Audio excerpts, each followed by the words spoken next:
Starting in 2 minutes.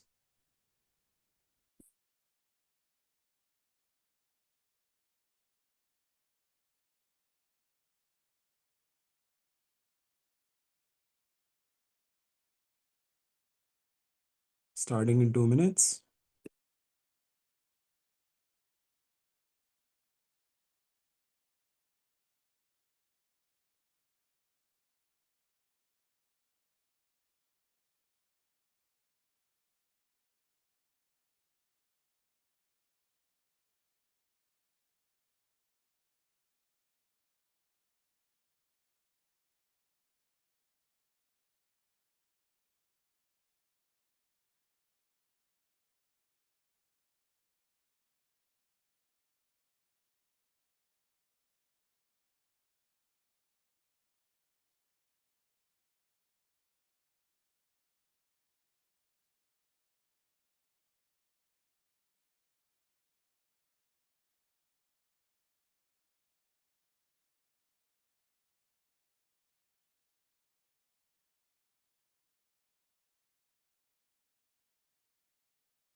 Hi, good evening. Let's begin our session. 1 second.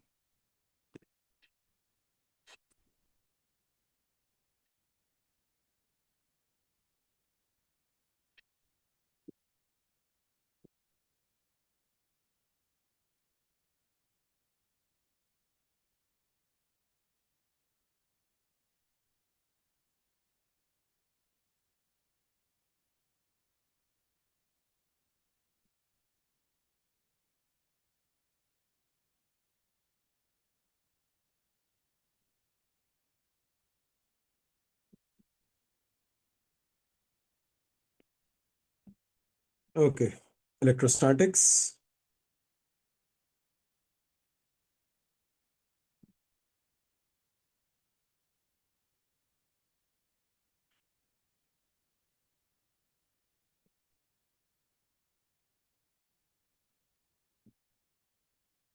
Recording in progress.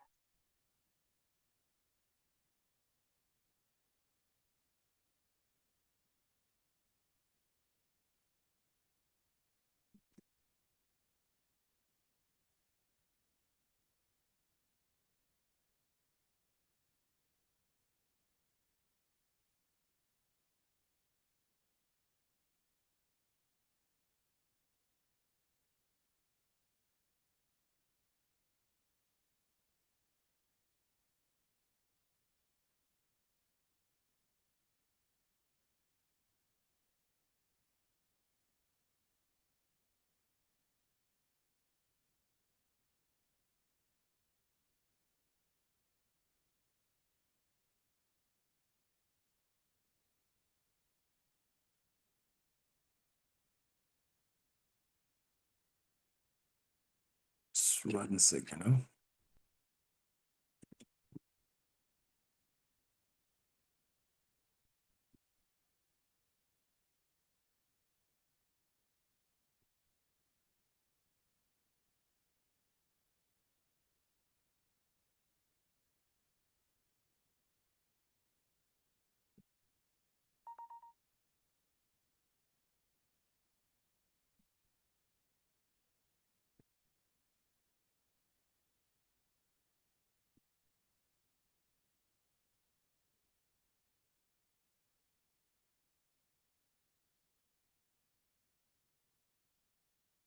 Actually, we'll be solving this question now.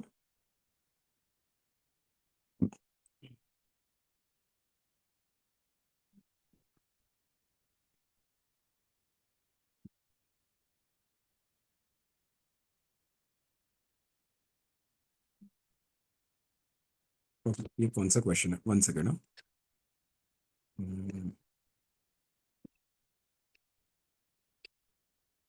Electrostatics, 1 second, just getting the document.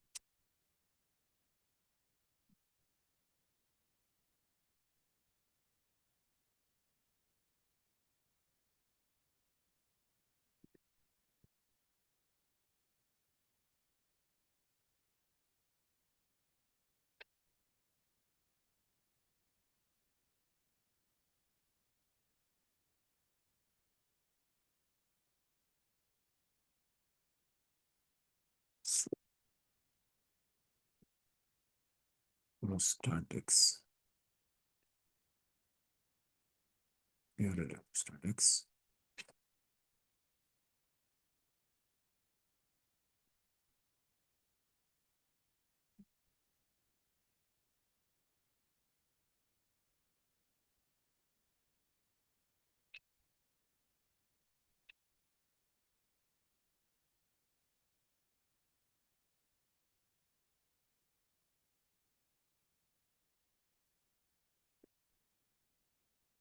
No, it's not this question. Sorry.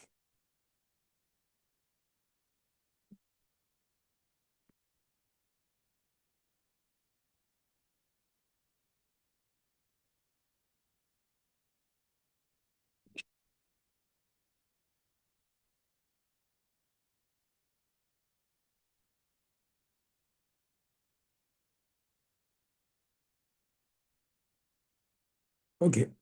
चलिए question discuss करेंगे. Please confirm me if I'm audible to all of you. Am I audible? Yes, sir. Okay. चलिए. So we'll be solving this question. क्या बोला एक बार पढ़ लेते हैं detail में. Okay. It says uniform electric field is created between two parallel charge plates. Okay. So there are two parallel charge plates. जो field create हुई है uniform है और field की value हमें दे रखा है and the value is E as shown in the figure. An electron enters the field symmetrically. Okay, the electron enters the field symmetrically between the plates. Okay, so it says that there is an electron and it enters symmetrically between the plates with a speed of u naught. Okay, the speed is u naught. So हमें speed दे रखा हुआ है. The speed is given to us. Okay. The length of each plate is L. Okay, the length of the plate is L. Find the angle of deviation. Angle of deviation निकालना है of the path of the electron as it comes out of the field. Okay, fair enough. Although diagram is quite explanatory in nature, फिर भी मैं समझा देता हूँ. क्या दे रखा हुआ है कि दो प्लेट्स हैं.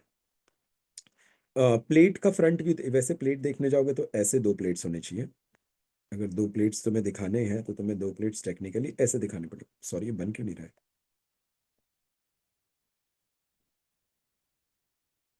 इस तरह से दो प्लेट्स होंगे. अगर 3D व्यू देखना चाहते हो तो, अगर 3D व्यू देखना है तो ऐसे प्लेट्स होंगे दो, ऐसे दो प्लेट्स होंगे. और इन प्लेट्स के बीच में जो ये सरफेस है प्लेट का, this upper surface is the positive surface. ये पॉजिटिव सरफेस है प्लेट का and this is the negative surface. Right. So इसमें जो इलेक्ट्रिक फील्ड होगी बेटा, वो इस तरह से इलेक्ट्रिक फील्ड होगी. Right. And that is going to be the direction. This is the direction. Imagine हुआ सबको? जो क्वेश्चन ने बोला मैंने 3D बना दिया. This is a 3D diagram. Imagine हुआ सबको? इमेजिन हुआ? परफेक्ट. अब मैं इसका 2D बनाता हूँ. अगर फ्रंट व्यू से मैं देखूं तो प्लेट ऐसा दिखेगा और ये वाला प्लेट में भी ऐसा दिखेगा, इस तरह से दिखेगा. And this plate will be positive, so will take this plate to be positive and this plate turns out to be negative. And इस पूरे रीजन में डाउनवर्ड डायरेक्शन में इलेक्ट्रिक फील्ड रहेगी.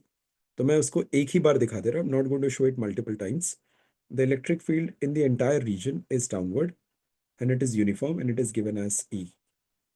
एक इलेक्ट्रॉन जो है वो एंटर करता है, लेट्स से एक इलेक्ट्रॉन जो है वो एंटर करता है इस पॉइंट पे, और ये इलेक्ट्रॉन जो है इस तरीके से बाहर निकलता है, ऐसे जा रहा है. It enters with the speed of V0. तो V0 की स्पीड से इलेक्ट्रॉन एंटर करेगा. राइट.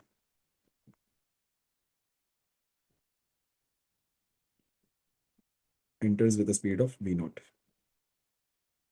ओके, तो इलेक्ट्रॉन एंटर करेगा, ये रहा इलेक्ट्रॉन आपका, ऐसे enters with a speed of v naught. अब ये इलेक्ट्रॉन जब यहाँ पर एंटर करेगा तो इस इलेक्ट्रॉन पे क्या फोर्सेस लगेंगे? First of all this electron is negative. Negative charges पे फोर्सेस हमेशा ऑपोजिट डायरेक्शन में लगते हैं फील्ड से, तो इस इलेक्ट्रॉन पे फोर्स इस डायरेक्शन में लगेगा, इस इलेक्ट्रॉन पे फोर्स इस डायरेक्शन में लगेगा. And the force that will act on electron will be given by F, and that is going to be E into the electric field E.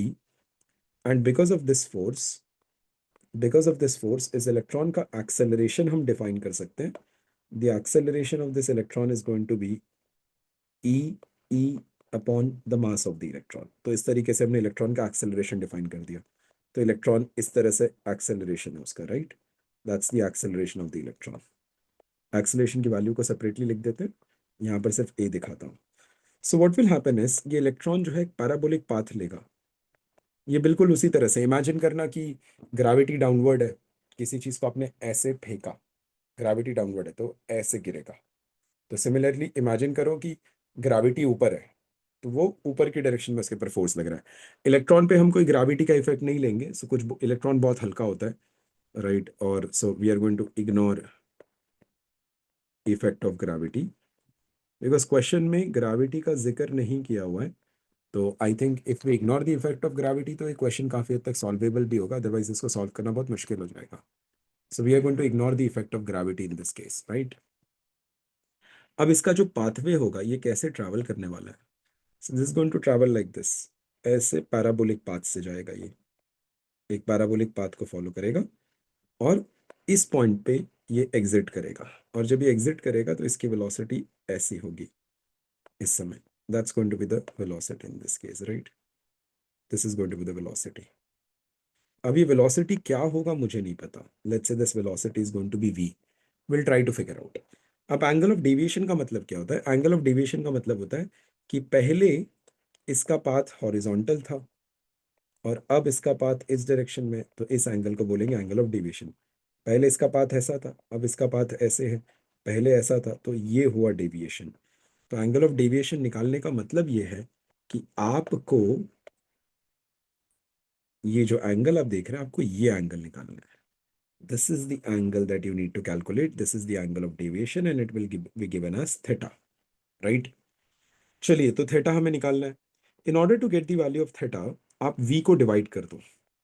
v को आप उसके दो कंपोनेंट्स में डिवाइड करके देखो, तब आप देखोगे तो आपको बेटर समझ में आएगा. सो v का एक आप ले लो हॉरिजॉन्टल कंपोनेंट और v का आप एक ले लो vertical component. You call this as Vy and you'll call this as Vx. और क्वेश्चन में आपको दिखेगा that tan theta is going to be Vy upon Vx. That's going to be tan theta, right? It's going to be Vy upon Vx. तो Vy और Vx निकालना है. Now, अब जब आप इस इलेक्ट्रॉन को यहाँ पर देखते हैं तो इस इलेक्ट्रॉन में there is no force in the x direction. No force along x. Right, since x के लॉन्ग कोई फोर्स नहीं है तो वेलोसिटी x के लॉन्ग चेंज नहीं होगी, तो vx will continue to remain v naught. That is equation number 1. हमें vy निकालना है. vy कैसे चेंज होगा? अब इसको सिर्फ y एक्सिस में एनालाइज करो.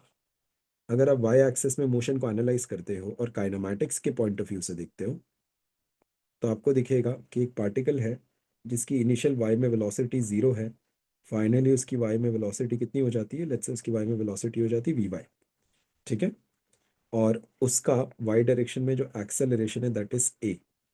लेकिन हमें अभी तक ये डिस्टेंस नहीं पता. लेट्स से टाइम t लगता है इस पूरे प्रोसेस में. मैं बोल सकता हूँ vy is equal to 0 plus a into T. ठीक है, ये y एक्सिस के एनालिसिस से मुझे आ रहा है, सो मैं काइनेमैटिक्स लगा रहा हूँ. अब काइनेमैटिक्स में x में भी लगाता हूँ.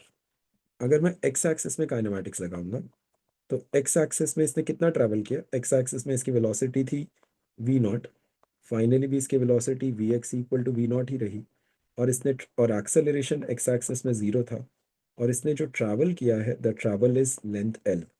तो यहाँ से हमें टाइम पता चल जाएगा दैट इसने टाइम लिया रहेगा as l upon v naught, right. अब y एक्सिस में वापस आ जाओ. y एक्सिस में फॉर्मूला लगाओ, vy is equal to 0 plus 80 ना. तो यहाँ टाइम की वैल्यू डाल दो. टाइम की वैल्यू डाल दोगे तो आप बोलोगे कि भाई V Y is equal to A कितना है अपने पास, ए की वैल्यू अपने पास है E upon M into T, और टी की वैल्यू कितनी आ रही है, एल अपॉन वी नॉट। बढ़िया, तो हमें वी वाई की वैल्यू मिल गई है। तो वी वाई की वैल्यू मिल गई तो tan थीटा मिल जाएगा। सो tan थीटा की वैल्यू लिखो, tan theta is equal to V Y कितना है, E upon M into L upon V naught upon V X, और वी एक्स की वैल्यू कितनी है, V X equal to V naught है। तो tan थीटा की वैल्यू आ जाएगी ई upon M V naught square into L. तो थीटा की वैल्यू हो जाएगी tan inverse E upon M V naught square into L. That's it, done हो गया क्वेश्चन। क्लियर हुआ सबको? Please confirm. समझ में आया क्या किया? आराम से देखो, आराम से 1 मिनट लेकर के देखो, अब बताओ समझ में आया कि नहीं।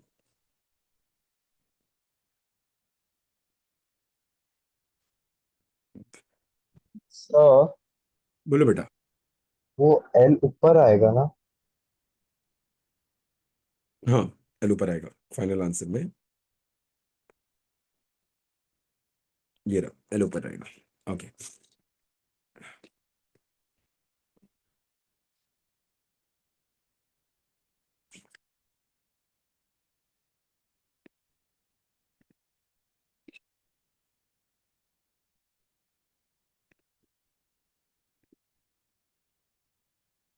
आराम से देखो, किसी को कोई भी डाउट है तो माइक ओपन करो, भेजो, पूछो मुझसे।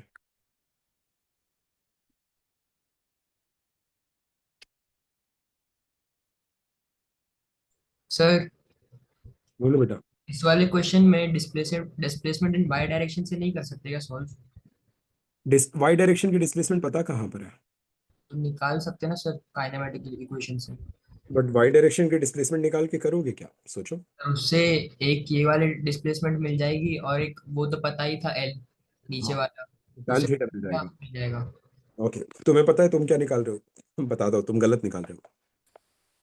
तुम बोल रहे हो सर ये अब तो अपने को पता है एल है, ये अपने को पता चल जाएगा, तो आप ये एंगल निकाल रहे हो, राइट? डू यू थिंक ये phi should be equal to theta? How can you say that? एक बार इसको एक्सटेंड करके देखो, ये जो है इसको एक्सटेंड करके देखो, और क्या तुम जो बोल रहे हो वैसा हो रहा है? इसको एक्सटेंड करो, बताओ, are the same? No sir. आप समझ में आया गलती क्या है? Yes sir. वेलोसिटी की डायरेक्शन निकालनी थी ना बेटा। हाँ Yes. Any other question in this any doubt in this? Sir क्या हुआ? एक बार वो एक्स एक्सिस वाला बताओ ना वापस से। एक्स एक्सिस में जो आपने निकाला उधर टाइम। यस बेटा बता रहा हूँ। ओके, एक्स एक्सिस से मैंने टाइम निकाला, देखो मुझे दिख रहा है कि इसका एक्स एक्सिस में वेलोसिटी वी नॉट है, वी नॉट है, कितना चलेगा, एल डिस्टेंस, क्योंकि दे रखा हुआ है कि डिस्टेंस एल है, क्वेश्चन में दे रखा है कि ये डिस्टेंस जो है एल है, तो एल चलेगा। अब एल चलेगा, फाइनली वेलोसिटी कितना है, वी एक्स है। एक्स एक्सिस में कोई भी एक्सेलरेशन नहीं, तो V naught equal to V X है, सो वी नॉट और वी नॉट सेम है। एल डिस्टेंस चलेगा, टाइम निकाला, टाइम कैसे निकालेंगे, V is equal to U plus AT ना, और you can S equal to U T plus half A T square लिख लो। तो S is equal to U T which is zero into T plus half, sorry, which is V naught into T plus half, acceleration is zero into T square. तो T कितना आ गया बेटा, L upon V not. अब ठीक है? Thank you sir. और किसी को कोई डाउट इस क्वेश्चन में?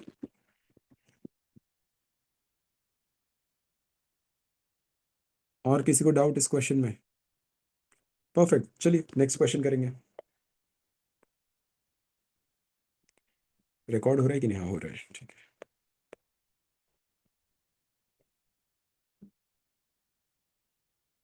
ये रहा आपका नेक्स्ट क्वेश्चन। नेक्स्ट क्वेश्चन में क्या बोला है, consider uniform electric field. The word uniform is important, so electric field है बट इलेक्ट्रिक फील्ड यूनिफॉर्म है, so this value is given to us, right? This value is given to us, okay fair enough. In the X direction, okay, uniform electric field is in the X direction, दे रखा है 3D में, दिख भी रहा है, x के along जा रहा है, right? So it's in the X direction. Find the net electric flux, okay, net net net net यानी टोटल निकालना है, और क्या निकालना है, इलेक्ट्रिक फ्लक्स निकालना है through the surface of the cube, okay, surface of the cube, cube का एच लेंथ कितना है, एल है, okay, consider as shown in the figure, okay, fair enough. बड़ा सिंपल सा क्वेश्चन है, मेरे क्यूब के 6 सरफेसेस है,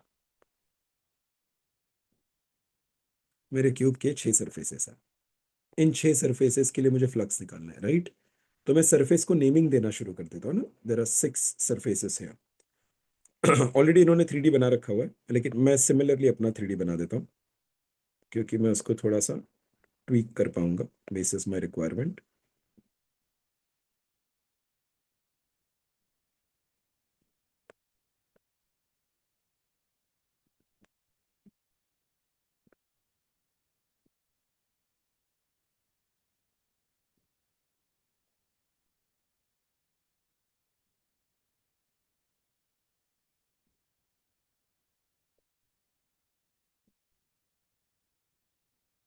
छह सरफेसेस है मेरे क्यूब के, राइट। नेमिंग कर दे, और एक्स वाई एक्सेस में मुझे दे रखा हुआ है,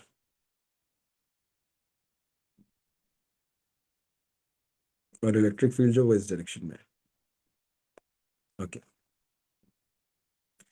इसकी नेमिंग मैं कर देता हूँ, नेमिंग करने से चीजें आसान हो जाएंगी। So I call this as A B C D, E use हो गया, F G H I, okay. एक एक सरफेस देखना। Let's talk about surface one. Surface one कोई भी ले लो, let's take A B C D. A B C D surface को अगर मैं देखूं तो A B C D surface ऐसा है, इलेक्ट्रिक फील्ड जो है वो कुछ ऐसे जा रही है, that's the electric field, blue colour में इलेक्ट्रिक फील्ड दिखा रहा हूं मैं। और जो इसका एरिया वेक्टर होगा, एरिया वेक्टर हमेशा आउटवर्ड होता है, ये एरिया वेक्टर होगा, there this is the area vector, there already at 90 degree, तो फ्लक्स जो होगा एबीसीडी का 0 होगा, ठीक है। Similarly surface two and surface two, surface 2 3 and 4, इनको मार्क कर देता हूँ। सेकेंड सरफेस में कौन सा देख रहा हूँ, second surface is C D I H, second surface is C D I H, third surface is F G H I, and fourth surface is A B G F. इन सारे surfaces में area is perpendicular to electric field, अगर तुम ध्यान से देखो तो। सो in that case आपके 1 2 3 4 सरफेस से तो 0 हो गया। अब अपने पास बचा सरफेस 5। सरफेस 5 कौन सा ले रहा हूं मैं, I take it as A D I F, इस सरफेस की बात करूं मैं,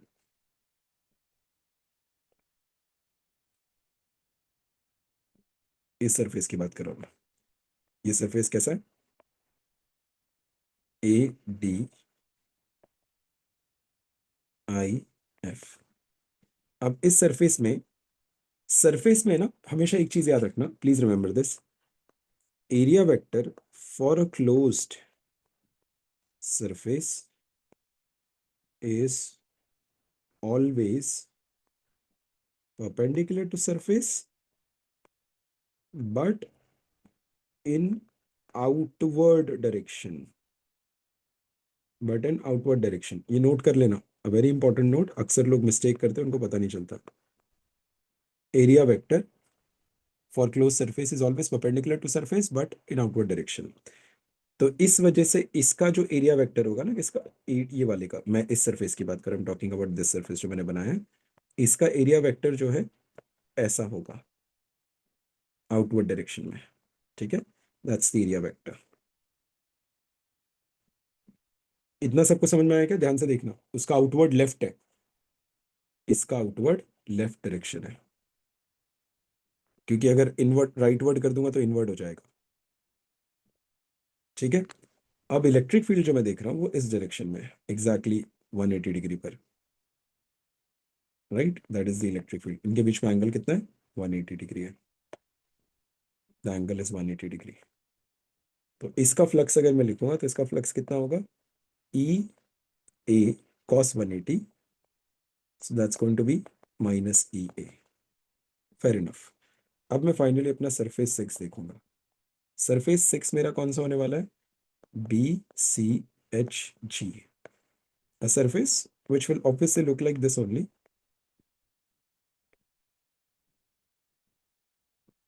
बट ये वाले सरफेस का एरिया वेक्टर आउटवर्ड होगा, आउटवर्ड यानी इसका यहाँ पर होगा, that will be the area vector, right, इस केस में। सो ये एरिया वेक्टर हो जाएगा, that's going to be area vector, fair enough. और इसमें मैं इलेक्ट्रिक फील्ड भी देखूंगा तो इलेक्ट्रिक फील्ड कुछ ऐसा रहेगा, that is going to be the electric field. अब यहाँ पर BCH का देखेंगे तो इसका फ्लक्स लिखूंगा तो निकल कर आएगा EA cos of 0 which is plus EA, right. और अगर मैं फ्लक्स टोटल लिखूंगा तो यहाँ पर -EA प्लस EA, सो 4 सरफेसेस का 0, फिर एक का प्लस EA और एक का -EA, टोटल फ्लक्स निकल कर आएगा 0। कुछ इंपॉर्टेंट लर्निंग्स यहां से हम ड्रॉ कर सकते हैं। Learnings, learning number 1, if a constant electric field enters and exits a closed surface, then the total flux is 0. That is learning number 1. Learning number 2, flux at entry surface is negative. देखो, अगर तुम ध्यान से देखो तो this was the entry surface and this was the exit surface.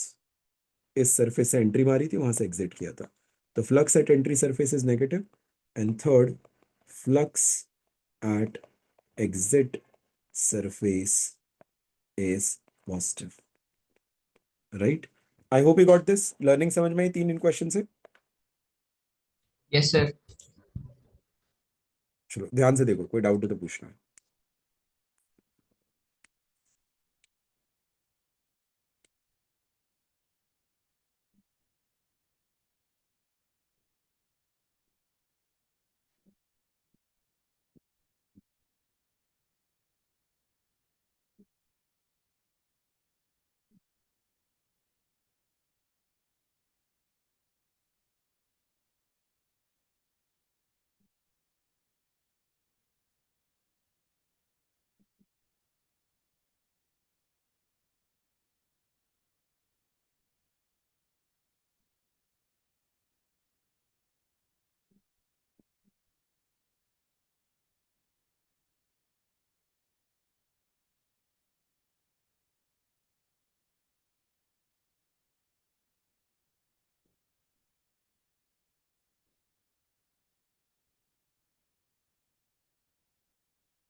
Alright, ऐसी कोई doubt शायद है नहीं, किसी को कोई डाउट है तो माइक ओपन करके पूछ ले। कोई डाउट नहीं है ना, आगे बढ़ जाओ ना, बोलो भाई, कोई डाउट है? चलो कोई डाउट नहीं, वेरी नाइस। ये लर्निंग याद रखना, ये लर्निंग काम आती है। मैं पहले से ही जानता था इसका आंसर 0 है, बट मुझे तुम्हें से प्रूफ करना था ताकि तुम सीखो।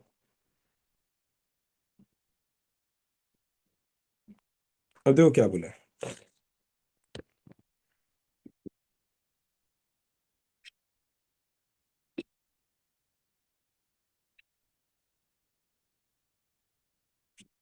ये बढ़िया क्वेश्चन है। क्या बोला है, लेट्स पढ़ते हैं। अ नॉन यूनिफॉर्म, ओह अभी तक यूनिफॉर्म आ रहा था, अभी नॉन यूनिफॉर्म आ गया, be careful. Non uniform electric field, अच्छा उसका एक्सप्रेशन भी दे रखा है हमें, बहुत अच्छी बात है। ABCR कॉन्स्टेंट्स ये भी दे रखा है, fair enough. Determine the electric flux, अच्छा इलेक्ट्रिक फ्लक्स निकालना है through rectangular surface in the XY plane, okay, extending from x equal to 0 से x equal to W and y equal to 0 से y इक्वल टू H। क्या बोल रहा है ये, कैसे सरफेस की बात कर रहा है, थोड़ा समझने की कोशिश करते हैं। पहले मैं एक्स वाई जेड एक्सिस बना लेता हूँ। एक्स वाई जेड एक्सिस कैसा होगा? एक्स एक्सिस, इसको चलो, इसको एक्स एक्सिस लो, इसको वाई ले लो, और इसको जेड ले लो। X Y, this is Z. Okay, क्या बोला इसने? एक्स इक्वल टू जीरो से लेकर के अपने को कहाँ तक जाना है? कुछ तो बोला इसने, एक्स इक्वल टू जीरो से लेकर के, एक्स इक्वल टू जीरो से लेकर एक्स इक्वल टू डब्ल्यू, मतलब एक्स इक्वल टू जीरो यानी ये line, X equal to zero से लेकर, sorry X equal to zero मतलब ये line, X equal to zero से लेकर ये line, this is X equal to zero वाली लाइन, ठीक है, से लेकर X equal to W, maybe शायद डब्ल्यू ये पॉइंट है, ये पॉइंट डब्ल्यू है शायद, ठीक है, यानी एक्स इक्वल टू डब्ल्यू वाली लाइन, ठीक है, ये बोल रखा है। So this is X equal to zero line, this is X equal to W line. फिर क्या बोला है? y इक्वल टू जीरो से y equal to h, okay, so this is the y equal to x, y equal to zero line, और y equal to h line, y equal to h line भी कुछ ऐसी रहेगा, ये आपका y equal to h line है शायद। So this is y equal to h line. अच्छा, अगर मैं देख रहा हूं तो ये दोनों लाइनों से ये सरफेस बनी है, ओके, मतलब मुझे फ्लक्स इस सरफेस से निकालना है। अब समझ में आया कि इसने इतनी इंफॉर्मेशन क्यों दिया था। ये वो सरफेस है जिसके अबाउट मुझे फ्लक्स निकालना है, इस सरफेस से पास होता हुआ फ्लक्स निकालना है। आई होप समझ में आया तुम्हें। सरफेस दिखी सबको? सरफेस दिख गया? बोलो भाई। Yes sir. तो आपने को इस सरफेस से निकालना है, ठीक है। Let me give it a different colour code, something lighter in shade, ताकि थोड़ा सा साफ सुथरा दिखे। ओके,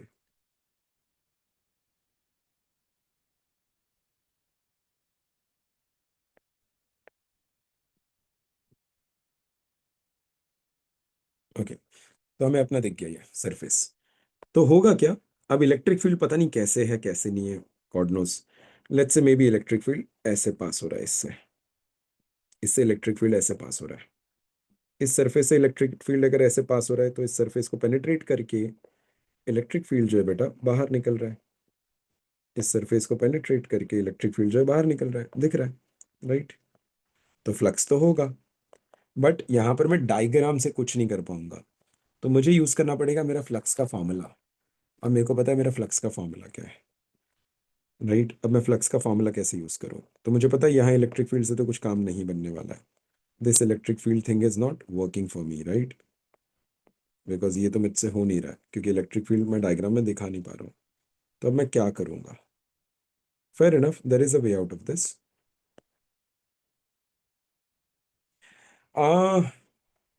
अच्छा, ये एक और चीज देख रहे हो, फ्लक्स को लिखते क्या है? कोई मुझे फ्लक्स का फॉर्मूला बताएगा? Flux is equal to E dot A लिखते हैं, और दूसरा तरीका है D phi is equal to E dot D A लिखते हैं।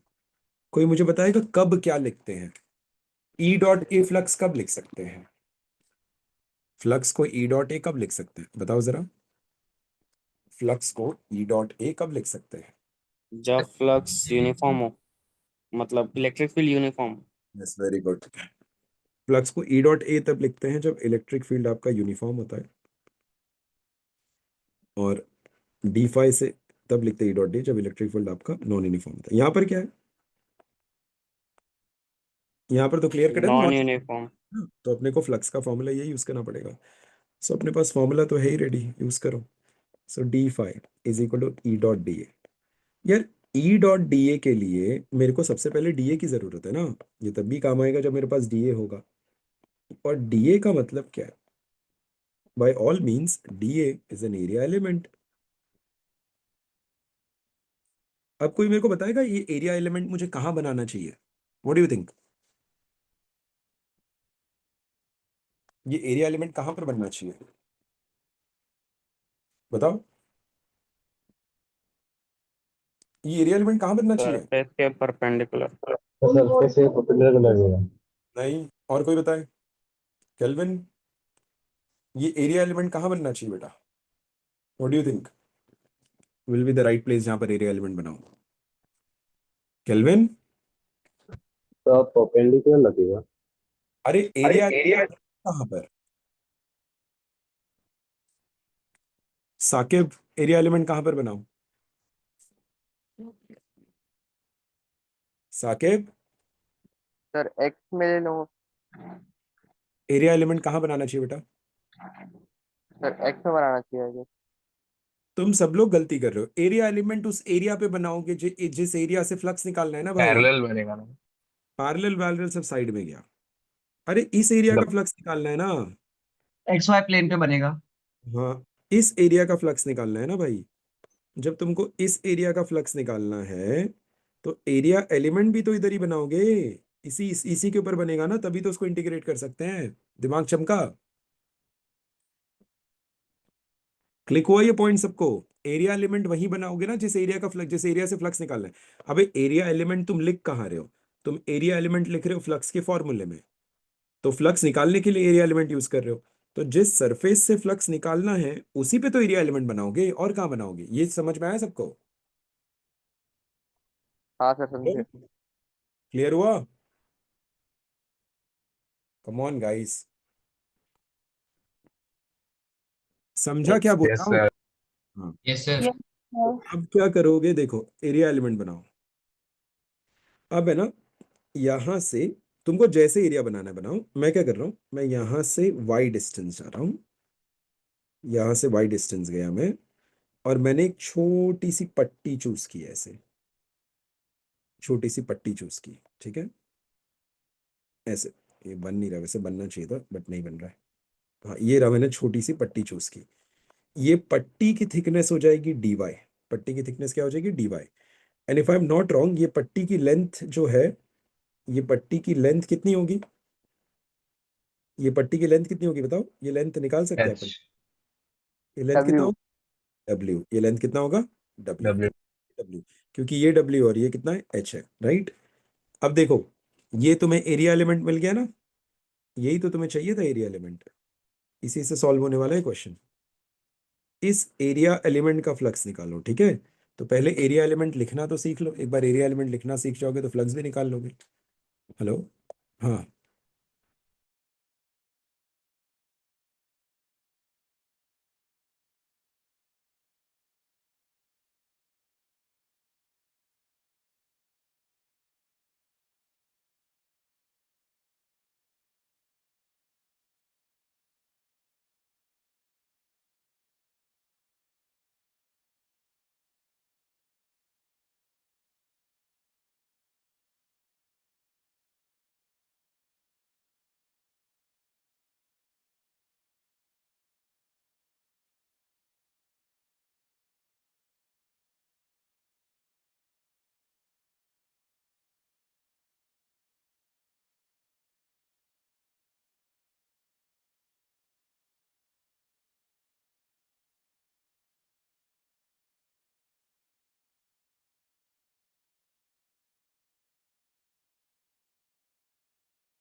अच्छा, अब देखो, एरिया एलिमेंट बताओ।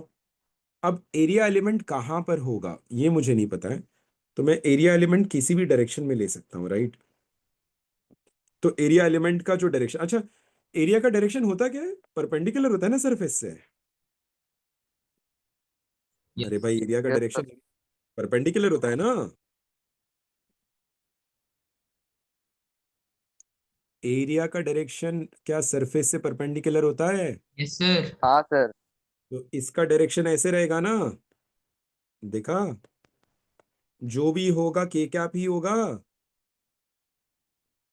अरे भाई, yes sir. Yes sir. Yes yes sir. Sir. Right, तो के कैप ही रहेगा जो भी होगा, बढ़िया। अब एरिया एलिमेंट, एरिया का वैल्यू लिखो। So I am able to see that D A का जो वैल्यू होगा, that is going to be ये रेक्टेंगल है ना, तो W इंटू डी वाई हो गया, राइट। पर डी ए वेक्टर लिखूंगा तो W into D Y K cap, W into D Y K cap, right. अब आ जाओ मुद्दे पे।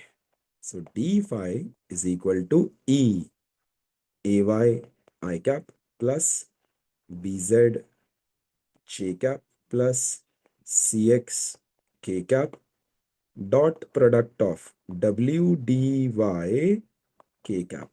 आपको अच्छी तरह से पता है कि सिर्फ डॉट में के साथ के ही सरवाइव करेगा। तो we have C X W D Y K dot K is 1। So अपने पास बचा है C W X D Y is equal to D five.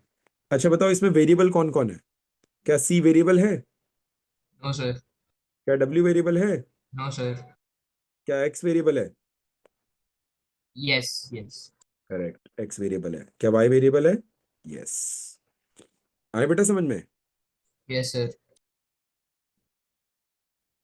Clear है ना? अच्छा इसमें बताओ लिमिट किस पे लगानी है? लिमिट किस पे लगेगी बेटा?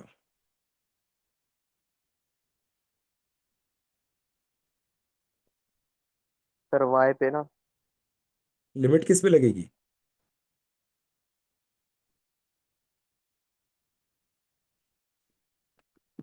इस पे वाई पे लगेगी। लिमिट किस पे लगेगी? सर वाई पे। दोनों पे सर लगेगी। वाई वाले कंपोनेंट ना, गलत, सिर्फ 0 वाई। से। क्योंकि लिमिट उस पे लगती है जो डी वाई के साथ होता है, जो डी के साथ हो उसके साथ होगी। अच्छा कुछ लोगों ने बोला कि एक्स वेरिएबल है। सोचो एक्स वेरिएबल क्यों होगा? Think about it. अगर मैं वाई डिस्टेंस में जाता हूं और इस पूरे एरिया को कंसिडर करता हूं तो एक्स की वैल्यू तो फिक्स है, कितनी है? W अगर मैं इसमें जाता हूं तो एक्स की वैल्यू तो फिक्स है, कितनी है वो? डब्ल्यू। W W चलो एक काम करते, पहला एलिमेंट चूज किया, एक्स कितना है? पहला एलिमेंट चूज किया, एक्स की वैल्यू कितनी है? W W, very good, hold on. अच्छा एक और एलिमेंट चूज किया, एक्स की वैल्यू कितनी है? W W एक्स की वैल्यू कितनी है? W W X is variable और constant, constant। Equal to W all the time, यानी कि वेरिएबल नहीं, एक कांस्टेंट है, right. It turns out to be a constant. हाँ है ना? इज इट अ वेरिएबल और is it a constant? constant right. Because constant कुछ तो गड़बड़ किया, मेरे को समझ में नहीं आ रहा है, कुछ तो मैंने बहुत गंदा वाला गड़बड़ किया है। X Y Z, X Y Z, fair enough. कुछ तो गड़बड़ किया है, कुछ तो गड़बड़ किया, रुको। वाई पे गया, डी वाई एलिमेंट ले लिया, वाई पे गया, डी वाई एलिमेंट ले लिया। इसका एरिया लिखना था तो डी वाई इंटू डब्ल्यू लिखा। डब्ल्यू का रेंज कौन सा था? एक्स का था। ओ गॉड, मैंने डब्ल्यू और यही सब गलत मार्क करके रखा हुआ है। क्या बोलूं मैं, रुको, stop this, we will need to change this as well. Nitesh lecture में हो बेटा? हाँ जूम लेक्चर पे टेक्स्ट ड्रॉप करते ना। ओके। सो ये आपका, ये एरिया वेक्टर में शायद मैंने कुछ गड़बड़ लिखा है, मैं वापस करने जा रहा हूँ इसको। ये मैं वापस रिप्लेस करूंगा। So before I make any further comments, I think मैंने ये इंटरचेंज कर दिया है। एक बार फिर से देखना, एक्स का वेरिएंस कहाँ है? एक्स का वेरिएंस यहां से यहां तक है ना। तो एक्स का वेरिएंस, अरे देखो, X equal to zero, X equal to H, sorry X equal to zero, X equal to W, यानी ये कितना है? नहीं ठीक तो कर रहा था मैं। हाँ नहीं सही कर रहा था, ये इधर ही था, ये इधर ही था। मेरा वेरिएबल किधर चला गया क्वेश्चन का? फिर से एक बार डी ए लिखता हूँ। D A will be Y पे D Y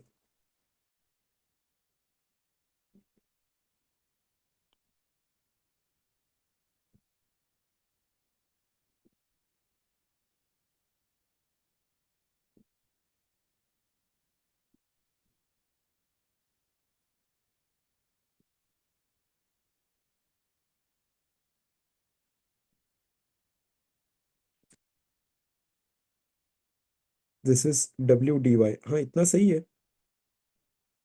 W D Y और डायरेक्शन क्या है उसका, के कैप, सही तो कर रहा हूँ मैं। तो D A is, D A vector is W D Y into K cap, और के कैप के साथ के कैप जाएगा सी एक्स। डॉट प्रोडक्ट गलत कैसे हो रहा है मेरा?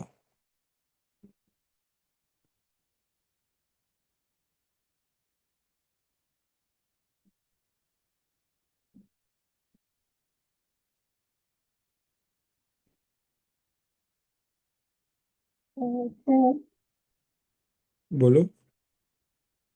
अगर dx ले तो क्योंकि x भी वेरिएबल है ना हमारा,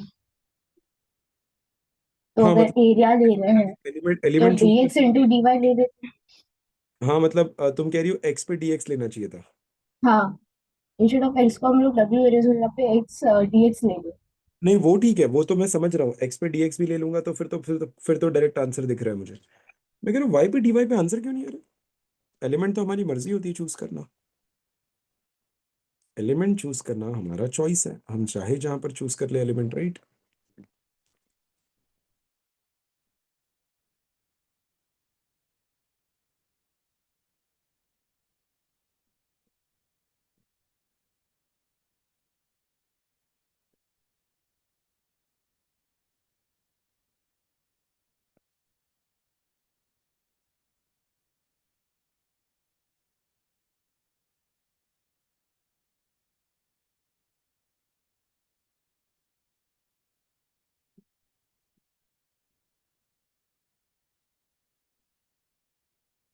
मैं स्टक हो रहा हूँ, कोई ऐड कर सकता है? एक तरीका है कि मैं एक्स पे जाकर डी एक्स चूज करूँ और उस पे मुझे आंसर आ रहा है, बट मैं जब वाई पे जाकर के डी वाई चूज कर रहा हूँ तो मेरे को गलत क्यों आ रहा है?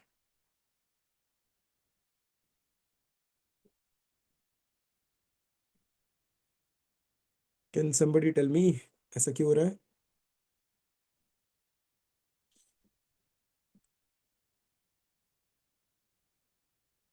समझा मेरी प्रॉब्लम क्या है?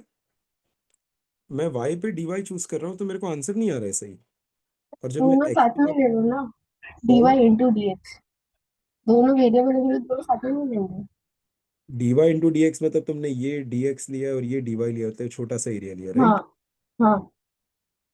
अरे तो वो इंटीग्रेशन हमारी कैपेसिटी में नहीं है, मतलब वो 11th 12th का इंटीग्रेशन नहीं है, तुम डी एक्स और डी वाई साथ में लिखोगी, पॉसिबल नहीं है, नहीं कर पाओगे सॉल्व। वाई पे डी वाई ले लिया, अभी तुम लोग भी तो लाइन पर हो, बाकी भी तो कंट्रीब्यूट करो, डिफरेंस क्यों आ रही है यहाँ पर?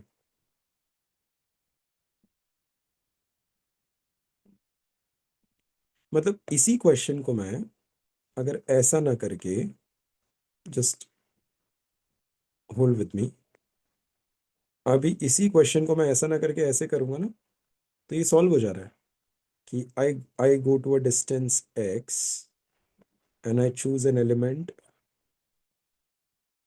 dx,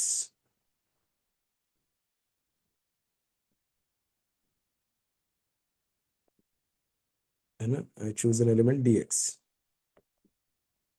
ऐसा।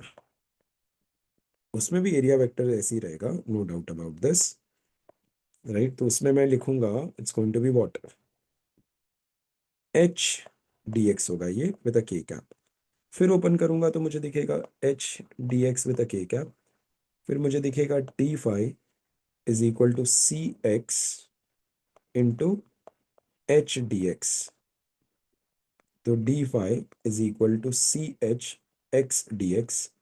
फिर मैं प्रॉपर लिमिट लगा दूंगा कि भाई क्या लिमिट है आपका, x इक्वल टू 0 से लेकर w तक फ्लक्चुएट कर रहा है, तो फिर मेरा आंसर आ जाएगा C H W square by 2, right? Which is correct, ये सही तरीका है। But then my question is what's wrong with y, what's wrong with dA is equal to y dy? मतलब what's wrong with taking element in the form of dy? What's wrong with this? Question समझा सबको मैं क्या बोल रहा हूँ? Question समझा? What is wrong with this? Yes, sir. तो ये तो मेरे को क्लिक नहीं हो रहा है, मतलब ये मेथड्स ये वाले से तो आ गया। अच्छा, जो तरीके से मैंने सॉल्व किया वो सबको समझ गया है क्या? Yes sir. Yes sir. है ना, ये तो समझ गया रहेगा। कोई डाउट है तो पूछ लो, किसी को कोई डाउट है तो पूछ लो, ये तो समझ गया रहेगा। But then you know please think about this कि ऐसा क्यों हुआ कि वाई वाई पे डीवाई लेने में नहीं सॉल्व हुआ, क्योंकि मुझे भी चमक नहीं रहा है। एनीवेज, इसमें कोई डाउट है तो पूछो, otherwise will take the next question.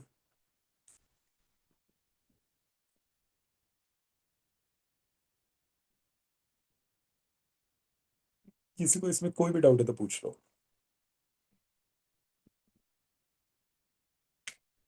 Sir D Y लेके भी आ जाएगा।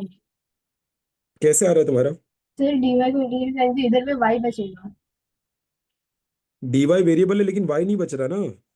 अगर डीवाई का इंटीग्रेशन करते हैं तो वाई आएगा ना। लेकिन वो सिर्फ वाई आ रहा है, तो तुम्हारा answer C H W square आ रहा है, नीचे टू नहीं आ रहा। नीचे टू लाने के लिए वाई डी वाई एलिमेंट चाहिए था, समझी? हम्म। प्रॉब्लम समझा, क्या इशू आ रहा है? ठीक है, लेट्स सी अगले सेशन से। सर हमारा इलेक्ट्रिक फील्ड सी एक्स के कैप है ना?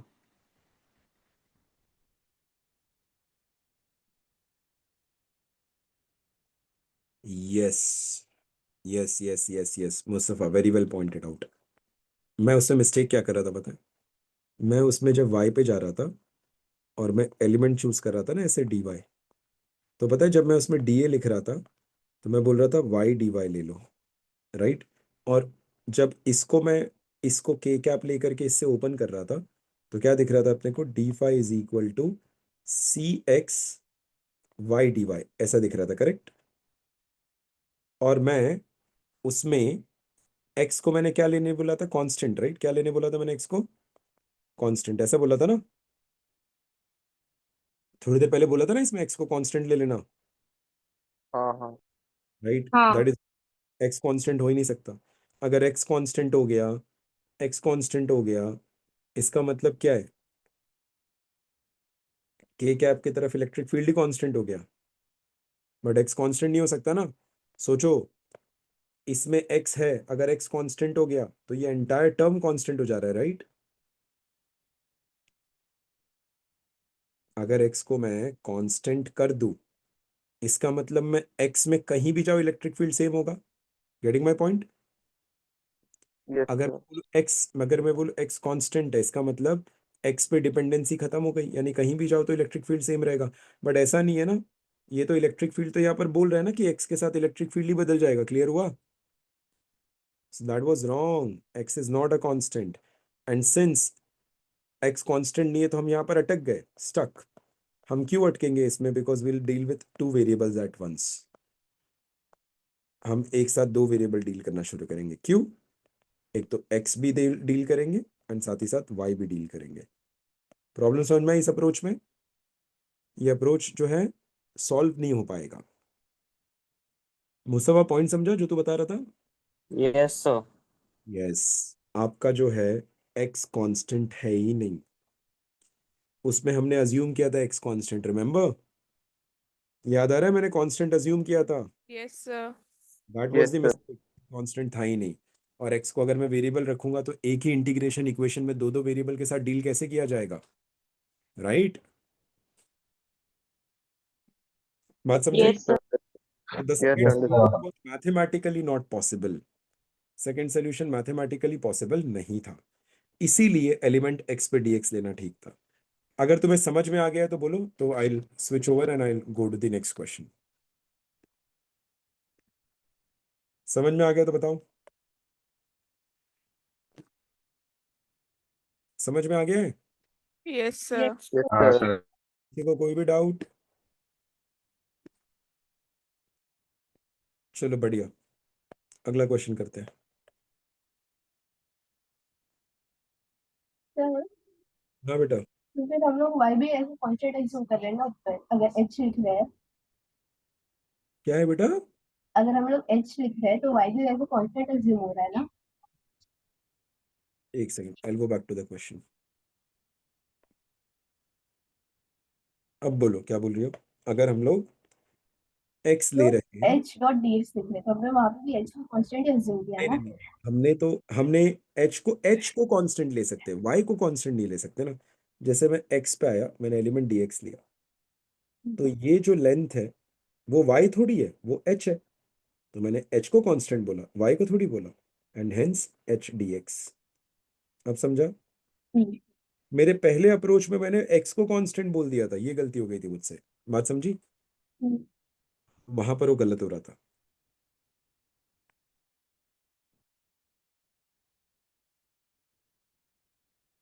Find flux.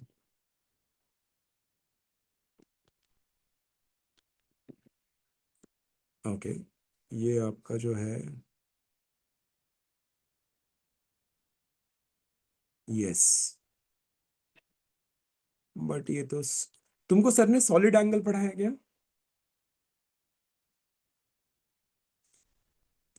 यस तुमको सर यस सर, पढ़ा है। हाँ, पढ़ाया था यूनिट डायमेंशंस में। जरा बताओ कि कितना आता है तुमको सॉलिड एंगल? सर उन्होंने बस डायमेंशंस बताए थे। अच्छा, सिर्फ डायमेंशंस बताया था तुमको। हाँ। ओके।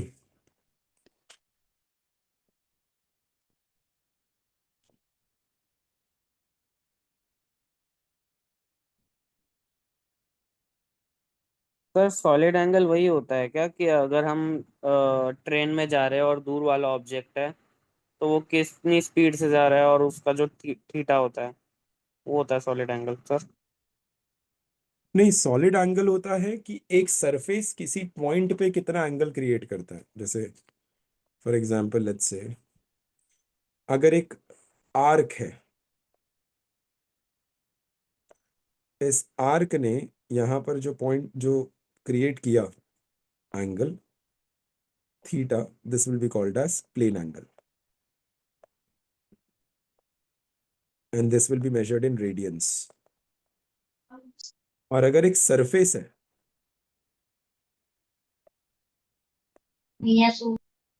माइक बंद रखो,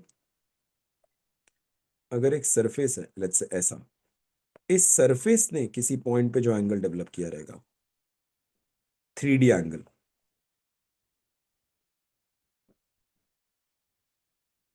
सर ये दिख रहा है? एक सरफेस ने जो 3D एंगल्स डेवलप किए रहेंगे ना इसके, हर एक पॉइंट से आप अगर ऐसे ड्रॉ करोगे तो यहाँ पर एक 3 डायमेंशनल एंगल क्रिएट हो चुका है। That 3D angle is called as the solid angle. इसको कहते हैं, इस एंगल को बोलते हैं, ओमेगा से रिप्रेजेंट करते हैं इसको, and this is called as solid angle, और इसको स्टेरेडियन में मेजर किया जाता है। क्या बोल रहा था बेटा? एंगल सबटेंडेड इन 3D ऑब्जेक्ट। नहीं, angle subtended bye a surface, so you can say angle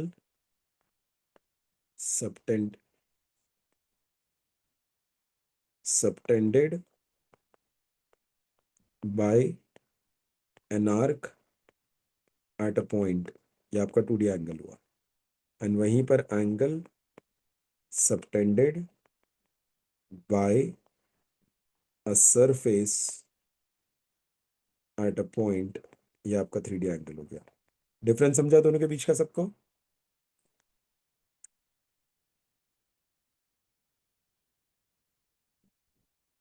yes sir. Okay, yes sir. एक सेकेंड, सो ये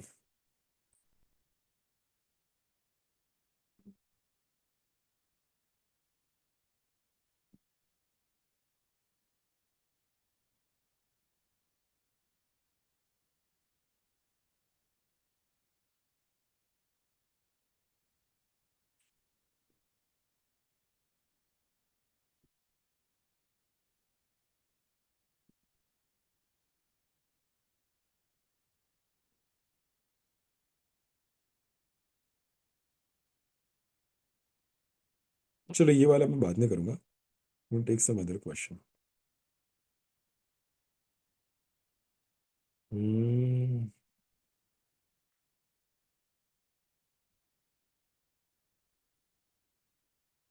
हम्म ये वाला क्वेश्चन करते हैं।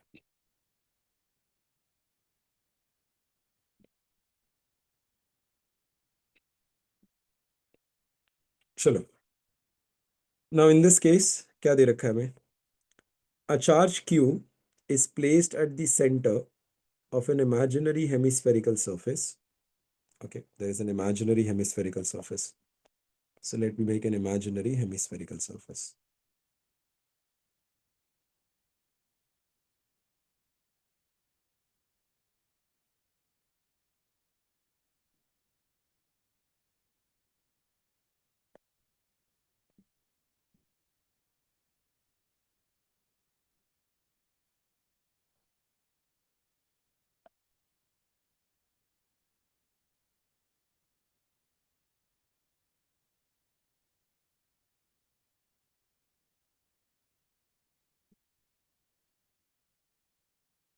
यह आपका imaginary hemispherical surface होगा। क्या बोला है?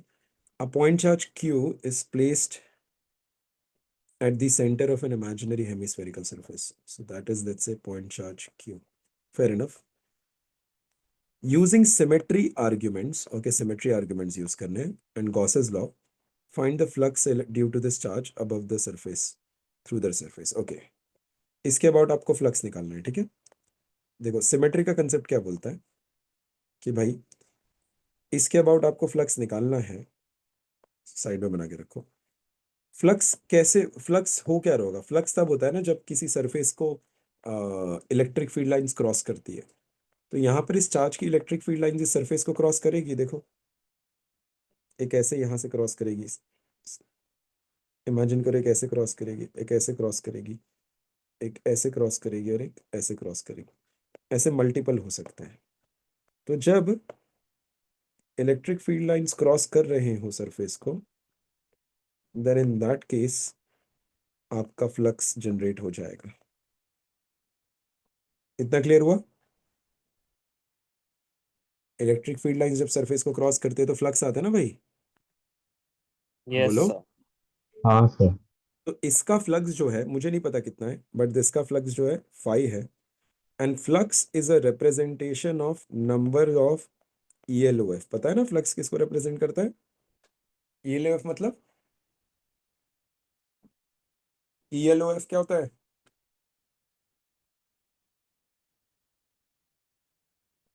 अबे ELOF क्या होता है?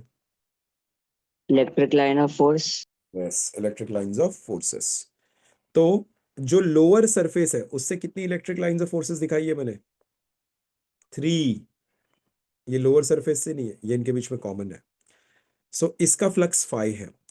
अब मैं इमेजिन करता हूं एक सिचुएशन, सिमेट्रिक। सिमेट्रिसिटी क्या बोलती है?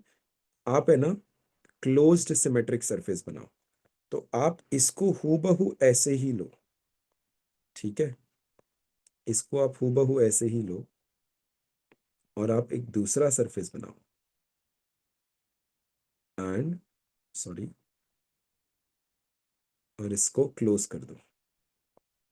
एक सरफेस लेकर आओ और इस सरफेस से इस एंटायरिटी में इसको क्लोज कर दो। छोटा हो गया यार, इसको घुमाते वक्त वापस जाना पड़ेगा। आप एक इमेजिनरी सरफेस लेकर के आओ। क्या किया मैंने? इसको इमेजिनरी एक सरफेस लेकर के आ जाओ और उससे इसको क्लोज कर दो। देखो, उससे इसको मैंने ऐसे बंद कर दिया है। आई होप आपको पता होगा कि जो लाइंस ऑफ फोर्सेस थी वो ऊपर से भी जा रही थी। इस केस में भी लाइंस ऑफ फोर्सेस ऐसे जा रहे थे, इस केस में भी लाइंस ऑफ फोर्सेस ऐसे जा रहे थे। इट जस्ट दैट ऊपर के जो लाइंस ऑफ फोर्सेस थे वो किसी एरिया को कट नहीं कर पा रहे थे। I hope you got this, है ना? लेकिन जैसे ही मैं एक सरफेस यहाँ पर लेकर के आऊंगा तो ऊपर के लाइंस ऑफ फोर्सेस भी एरिया को कट करेंगे, राइट? इस तरीके से देखा जाएगा तो इसका फ्लक्स 5 है, तो इसका फ्लक्स भी 5 होगा। यानी कि इसका टोटल फ्लक्स जो होगा that is going to be 25 होने वाला है, राइट? बट हमें पता है कि हमें गॉस ने बोला कि भाई total flux through a closed surface is equal to charge enclosed upon epsilon naught. और मैंने अपने सरफेस कौन सा लिया है? क्लोज सरफेस लिया है। तो चार्ज एनक्लोज्ड कितना है अपने पास? Q है upon epsilon not. But total flux को तो 2 फाई बोला जाएगा, तो फाई कितना हो जाएगा, Q/2 एप्सिलॉन नॉट। यानी कि हमारे लोअर हेमिस्फीयर से कितना जा रहा था, Q/2 एप्सिलॉन नॉट। क्लियर हो गया यस सर। है ना। ये बहुत बहुत बढ़िया अप्रोच है ये आपका। फर्स्ट केस में electric lines of forces, let's say total 8 दिख रहे हैं मुझे, मैंने 8 बना लिए। 3 ऊपर से निकल रहे, 3 नीचे से जा रहे, 2 लेफ्ट राइट से जा रहे, 2 लेफ्ट राइट से जा रहे, उससे फर्क नहीं पड़ रहा, बट 3 नीचे से जा रहे हैं। ये जो 3 नीचे से जा रहे हैं उनकी वजह से नीचे के सरफेस में फ्लक्स आया। मैंने हूबहू सरफेस, लेकिन ये अभी तक ओपन सिचुएशन है हाँ? ये hemispherical hemisphere hemisphere hemispherical surface है, नीचे से सरफेस है, वो सेंटर वाला जो सर्कुलर फेस है ना वो खाली है। मैंने ऐसे ही उल्टा घुमा करके एक स्फीयर रख दिया। अब जो ये क्लोज सरफेस बन गया, अब ये क्लोज सरफेस बन गया, तो अब ऊपर के लाइंस भी इसको पेनिट्रेट करने लगे। यानी कि नीचे वाले से फ्लक्स फाई, तो ऊपर वाले से भी फ्लक्स फाई, तो टोटल फ्लक्स 2 फाई। लेकिन गॉस तो बोलता है कि total flux is charge enclosed upon epsilon not only in the close surface. अच्छा, सेकंड केस में क्लोज्ड है, इसका मतलब चार्ज इज Q/एप्सिलॉन नॉट, और टोटल फ्लक्स जो था वो 2 फाई था, तो फाई हो गया Q/2 epsilon. I hope you got this approach, समझे बेटा। Yes sir.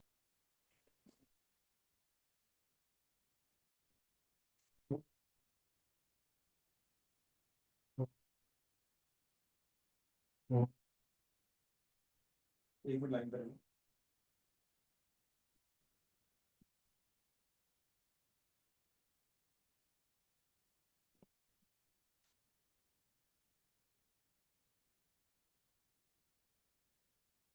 ऑल राइट, अब इसी तरह से हम मल्टीपल क्वेश्चंस कर सकते हैं। मैं इसी क्वेश्चन को थोड़ा सा एनहांस करता हूँ, या तो आगे ऐसा क्वेश्चन आ जाएगा।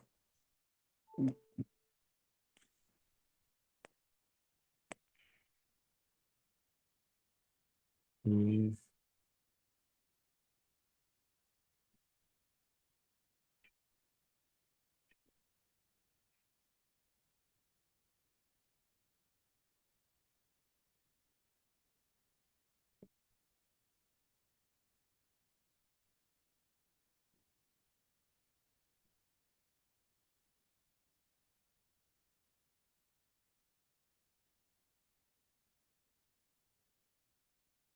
Late me show you a different case. मैं एक और आपको क्वेश्चन दे रहा हूँ। लेट्स से मेरे पास एक क्यूब है,